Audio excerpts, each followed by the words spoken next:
Hi, welcome to Reema and மாமா YouTube channel.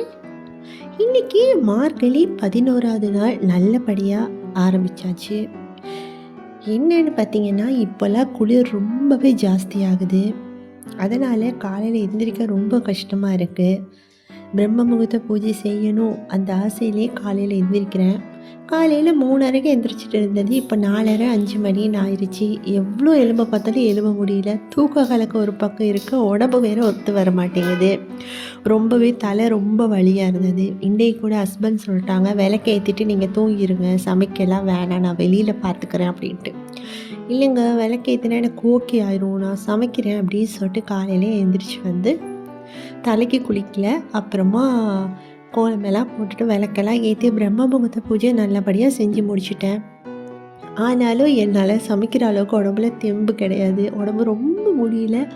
அப்புறமா நான் போய் மறுபடியும் கொஞ்ச நேரம் கழித்து தூங்கிட்டேன். அது இறைவனுக்கே தெரியும், தப்பு கிடையாது. அப்படி உடம்பு ஒத்துழைச்சா நான் கண்டிப்பாக முழிச்சிருந்துருப்பேன். என்னால் முடியாத ஒரு பட்சத்தில் நான் இன்றைக்கி போய் தூங்கிட்டேன். ஆனால் பிரம்ம முகூர்த்த பூஜையை நல்லபடியாக முடிச்சிருந்தேன்.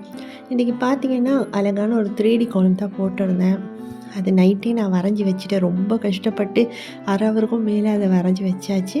அப்புறமா காலையில் கோலம் போட்டு விட்டுட்டு பூஜையை நல்லபடியாக முடிச்சு விட்டுட்டேன். அப்புறம் விளக்கு ஏற்றும் போது எல்லா திரியையும் கொஞ்சம் கையால் அந்த கருப்பு இடத்த நுணுக்கி விட்டுட்டு விளக்கு ஏற்றினா கொஞ்சம் டக்குன்னு எரிஞ்சிடும், அழகாகவும் எரியும். என்ன பார்த்திங்கன்னா, காலையில் ரொம்ப குளிர்னால விளக்கெல்லாம் டக்கு டக்குன்னு அணைய பார்க்குது. குளிர் காற்று வேறு வருது. ஒவ்வொரு விளக்கும் ஏற்ற ரொம்ப கஷ்டப்பட வேண்டியிருக்கு. அதுவும் வெளியில் இருக்கிற விளக்கெல்லாம் ரொம்பவே கஷ்டப்பட்டு பார்த்து தான் ஏற்றினேன். ஏன்னா அது குளிர் காற்றுக்கு டக்கு டக்குன்னு அணையுது, தொலை விளக்கு எரிஞ்சவே மாட்டேங்குது. இந்த விளக்கெல்லாம் ரொம்ப கஷ்டப்பட்டு ஒரு மாதிரி ஏற்றி பூஜை இன்றைக்கி நல்லபடியாக முடிச்சிட்டேன். கொஞ்சம் ஃப்ரிட்ஜில் நல்ல பூ இருந்தது, பூவையும் வச்சு விட்டுட்டேன் எல்லா சாமிக்கும். அப்புறமா துளசி மாடத்துக்கு நைட்டே என்னோடய பொண்ணு அழகாக ஒரு குட்டி கோலம் போட்டிருந்தேன். அதே வீடியோவில் காமிக்க சொன்னால் நல்லா இருக்காண்டு அதையும் நான் வீடியோவில் காமிச்சிருக்கேன். அந்த கோலம் நல்லா இருக்கா அப்படின்னு சொல்லுங்கள். அப்புறமா நான் இன்றைக்கி போட்டிருக்கிற 3D கோலமும் எப்படி இருக்கு